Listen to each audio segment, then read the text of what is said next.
নিরাপদ থাকা মানুষগুলোর মুখ দিয়ে খেলাফত শব্দ আসে না। আল্লাহর বান্দা বের হয়ে ঘরে ঢোকার আগে, ঘর তো পরে, নিজের মাদ্রাসায় ঢোকার আগে, মাদ্রাসা তো পরে, নিজের এরিয়ায় ঢোকার আগেই সেই মোহাম্মদপুরে আল্লাহ করে মসজিদের সামনে দাঁড়িয়ে লুকিয়ে লুকিয়ে না মাইক হাতে নিয়ে ঠিকই বলে দিয়েছে, আমি আমার জীবনকে উৎসর্গ করার ঘোষণা দিচ্ছি আল্লাহর জমিন, আল্লাহর কালিমা বুলন্দ করার জন্য, হয়তো খেলাফত নয়তো শাহাদাত। আল্লাহ নবীর স্লোগান ছিল এটা। হুবহু ভাষ্য মানে বাংলা শব্দটা এক না, কিন্তু আল্লাহ নবীর কথার খোলাসা, এই কথার খোলাসা এক। মক্কায় নবীকে যখন অফার দেওয়া হচ্ছিল, আবু তালেব তোমার ভাতিজারে বোঝাও কি চায়, মেয়ে চাইলে সুন্দরী মেয়ে দেব, সম্পদ চাইলে সম্পদের পাহাড় বানিয়ে দেব, জিনে ধরলে বলুক জিন ছাড়ানোর ব্যবস্থা করব, আর যদি ক্ষমতা চায় তাও বলুক তাকে দারুন নদওয়ার পার্লামেন্টের মেম্বার বানাবো। নাউযুবিল্লাহি মিন যালিক। আল্লাহ নবী স্পষ্ট বললেন, ফাওয়াল্লাহি, আল্লাহর কসম করে বলছি, লাউ ওয়াদাউ আশ-শামসা ফি ইয়ামিনি ওয়াল কামারা ফি ইয়াসারি আলা আন আতরুকা হাযাল আমরা মা তারাকতুহু হাত্তা ইউযহিরাহু আল্লাহ আও আহলিকা দুনাহু। আল্লাহর কসম করে বলছি, আমার ডান হাতে যদি আকাশে সূর্য এনে দেয়, বাম হাতে যদি আকাশে চাঁদটাও এনে রাখে, তবুও তো আমি আমার আদর্শ ছাড়বো না, যতদিন না আল্লাহ তার জমিনে হয়তো ইসলামকে করবেন জিন্দা, অথবা ইসলামের জন্য আমি হব মুর্দা। হয়তো ইসলাম হবে জিন্দা, না হলে আমি হব মুর্দা। এ দুটোর কোনোটা হওয়ার আগে আমার মিশন কিছুতেই থামবে না। তো হয়তো ইসলাম হবে জিন্দা, না হলে আমি হব মুর্দা। এটাই তো হয়তো শরিয়াত নয়তো শাহাদাত, হয়তো খেলাফত নয়তো শাহাদাত। বাক্য ভিন্ন কিন্তু উদ্দেশ্য এক, মিশন এক, ভিশন এক। এটাই তো হওয়া দরকার প্রতিটা মুমিনের কথা। ইন্না সালাতি ওয়া নুসুকি ওয়া মাহইয়ায়া ওয়া মামাতি লিল্লাহি রাব্বিল আলামিন। আমার নামাজ আল্লাহর জন্য, আমার কুরবানি আল্লাহর জন্য, আমার জীবন আল্লাহর জন্য, আমার মরণ আল্লাহর জন্য, আমার ইবাদত বন্দেগী আল্লাহর জন্য, আমার জেল খাটা আল্লাহর জন্য। সব যদি আল্লাহর জন্যই হয়, আল্লাহর দুশমনের সামনে সুর নরম হবে কোন দুঃখে? হ্যাঁ, মুসিবত তো আসবেই। বদরে জয়ী হয়েছে মুসলমান, উহুদে ক্ষতিগ্রস্ত হয়েছে বাহ্যিক বিবেচনায়। বদরে 70 জন কাফের মেরেছে, উহুদে নিজেদের 70 জন সাথীকে হারিয়েছে। তাতে কি তাই বলে সুর কি নরম হয়েছে? তাই বলে বাতিলের সামনে মাথাকে নত করেছে? মুসিবত তো আসবে, কখনো এগিয়ে যাবেন, কখনো পিছিয়ে যাবেন, কখনো ব্যাকফুটে চলে যাবেন, কখনো একেবারে সবার সামনে সম্মুখ সারিতে থাকবেন। এটাই দুনিয়ার বাস্তবতা। কারণ রব দুইভাবেই পরীক্ষা নেবেন, কখনো শুকরিয়ার পরীক্ষা, কখনো সবরের পরীক্ষা, কখনো দিয়ে পরীক্ষা, কখনো না দিয়ে পরীক্ষা। তবে মুসিবত চিরকাল থাকবে না। ইন্নামাল উসরি ইউসরা, রবি জানিয়ে দিয়েছেন, এক গুণ যদি আসে মুসিবত, 2 গুণ আসবে এর প্রতিদান। এক গুণ যদি আসে কঠিন পরিস্থিতি, 2 গুণ আসবে সহজ পরিস্থিতি। ইযা ইশতাদ্দাত বিকাল বালওয়া ফাফাক্কির ফি আলাম নাশরা ফাউসরুম বাইনা ইউসরাইন ইযা ফাক্কারতাহু ফাফরা। দীর্ঘ ধরেন লম্বা একটা সময় আমাদের কওমি আলেমরা অনেকটাই নেতৃত্ব সংকটে পড়ে গিয়েছিল। হাফেজ জি হুজুর রাহমাতুল্লাহ আলাইহি চলে গিয়েছেন, আর কোন হাফেজ জি আসবে না। শামসুল হক ফরিদপুরে রাহমাতুল্লাহ আলাইহি চলে গেছেন, নতুন করে শামসুল হক ফরিদপুরে আসবে না। শাইখুল হাদিস সাহেব চলে গেছেন, কবর বিদীর্ণ করে শাইখুল হাদিস আর বেরিয়ে আসবেন না।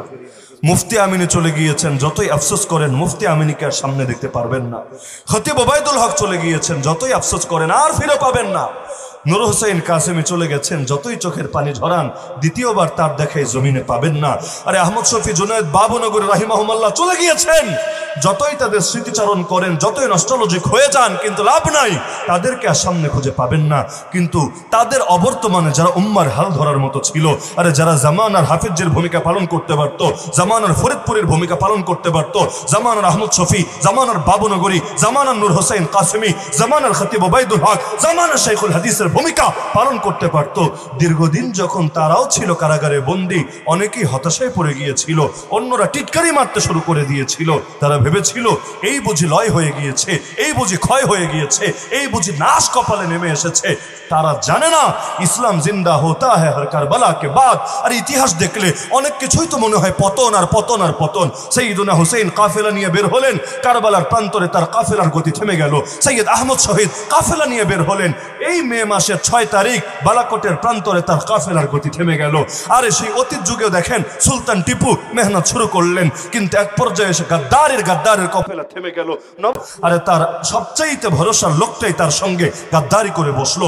অতীতে খেলাফতের পতন যেটা প্রথম হয়েছিল, সেই হালাকু খানের বাহিনীর হাতে সর্বপ্রথম যে আব্বাসী খেলাফতের পতন ঘটেছিল, তাও তো ঘটেছিল প্রধানমন্ত্রীর হাত ধরে। ইবনে আলকামি ছিল প্রধানমন্ত্রী, সে ছিল শিয়া। এই ওজির আজম গাদ্দারি করে খলিফাকে পর্যন্ত এমন ভাবে শিক্ষা দিল যে খলিফাকে হালাকু খানের বাহিনী বস্তার মধ্যে পেঁচিয়ে লাথি মারতে মারতে জানে মেরে ফেললো। ইসলামের বহুবারিতে এমন পরিস্থিতি হয়েছে, এমনকি তাতারিরা যখন কয়েক কোটি মুসলমানকে মেরে ফেলেছে, দুনিয়া এতটাই ভয়ঙ্কর হালত ধারণ করেছিল, মানুষ ভাবছিল আল ইসলামুলা মুস্তাকবাল আলা, ইসলামের আর কোনো ভবিষ্যৎ নাই, এরাই বুঝি আজুজ মাজুজ, এখনই বুঝি কিয়ামত হবে। মানুষ বড় ভয় পেয়েছে, অনেক আশা ছেড়ে দিয়েছে। তাতে কি, তারপর 800 বছর প্রায় চলে গেছে, আজও ইসলাম থামে নাই। আরে কারোর জন্য ইসলাম থেমে যায় না, কারোর জন্য ইসলাম দমে যায় না। আরে নেতৃত্বের লোক কম থাকে, তাতে কি? নবী বলেছেন ইন্নামান নাসু কাল মিআতিল ইবিল আও কাল ইবিলিল মিআ লা তাকাদু তাজিদু ফিহা রাহিলা। মানুষ হলো সেই 100টা উটের মতো, যার মধ্যে ব্যবহারযোগ্য বাহন একটাও খুঁজে পাবা না। দেখতে দেখা যাবে অনেক, কাজের সময় তুমি লোক পাবা না, কিন্তু তাতে কি? তাই বলে মন তো ভাঙা যাবে না, কারণ রব্বুল আলামিন ইসলামের হেফাজতের দায়িত্ব নিয়েছেন। তো রব নিজেই যদি ইসলামের হেফাজতের দায়িত্ব নেন, মন ভাঙার কি আছে? নবী সহিহ হাদিসে বলেন লা ইয়াজালুল্লাহ ইয়াগরিসু ফি হাদা দ্বীন গারসা ইস্তামিলুহুম ফি তাআতি। আল্লাহ ইসলামের মধ্যে এমন বীজ লাগাবে যাদেরকে নিজে তিনি তার আনুগত্যের কাজে নিয়োজিত রাখবে। ইসলাম যদি কারো ওফাতে থেমে যেত, রাসূল যেদিন ওফাত বরণ করেছেন সেদিন ইসলাম পৃথিবী থেকে হারিয়ে যেত। কিন্তু রাসূলের ওফাতের পরও যেহেতু ইসলাম থামে নাই, আবু বকর, ওমর, ওসমান, আলীর পরও যেহেতু ইসলাম থামে নাই, হাসান হুসাইনের শাহাদাতের পরও যেহেতু ইসলাম হারিয়ে যায় নাই, আবু হানিফা জেল থেকে লাশ হয়ে বের হওয়ার পরও যেহেতু ইসলাম বিলীন হয়ে যায় নাই, 4 ইমাম গেলেন, এত এত বুজুর্গ গেলেন, আরে উম্মার আকাবিররা গেলেন, সালাফে সালেহিন গেলেন, আউলিয়া গেলেন, ফুকাহা গেলেন, মুহাদ্দিসিন গেলেন, মুজাহিদিন গেলেন, তাতে কি? কারোর জন্য থেমে যায় নাই। এখন যারা আছে তারাও তো চিরকাল থাকবে না, কিন্তু ইসলাম কারোর জন্য থেমে যাবে না, কারোর জন্য দমে যাবে না। আরে ইসলামের অপশক্তি যারা, ইসলাম বিরোধী অপশক্তি যারা, ওরা যতই ভাবুক অমুকরে আর তমুকরে দমালে, অমুকরে আর তমুকরে ফাঁসি দিলে, অমুকরে আর তমুকে কারাগারে ঢুকিয়ে রাখলে মনে হয় ইসলামের গতিকে থামানো যাবে। আর ওদের চাইতে বড় বোকার স্বর্গে বাস করে না কেউ দুনিয়ার বুকে। ওরা যত মারবে ইসলামের জাগরণ তত সহজ হবে ইনশাআল্লাহ। হাজার বয়ান যে চেতনা জাগাতে পারে না, 1 ফোঁটা রক্ত তার চাইতে বেশি চেতনা জাগিয়ে দেয় আলহামদুলিল্লাহ। লসের কি আছে? এই যে ফরিদপুর পঞ্চপল্লীতে যে 2 ভাই শহীদ হলো, যাদের একজন 15 পারা কোরআনের হাফেজ ছিল, আমরা টানে 1 বছর বয়ান দিয়ে মানুষকে যতটা সচেতন করতে পারতাম, এই 2 ভাই, সাধারণ ভাই, রক্ত দিয়ে এই বাংলার মুসলমানকে তার চাইতে বেশি সচেতন করতে পেরেছে আলহামদুলিল্লাহ। শহীদের রক্ত কখনো বৃথা যায় না। যে জমিনে শহীদের রক্ত ঝরে, সেই জমিন একদিন না একদিন ইসলামের ফুল ফোটেই ফোটে। আর বর্তমান সময়ে তো আলহামদুলিল্লাহ রব্বুল আলামিন নিজেই পরীক্ষা করে করে করে করে একেবারে পারফেক্ট লোকগুলোকে বের করে আনছেন। পারফেক্ট কেন বলছি?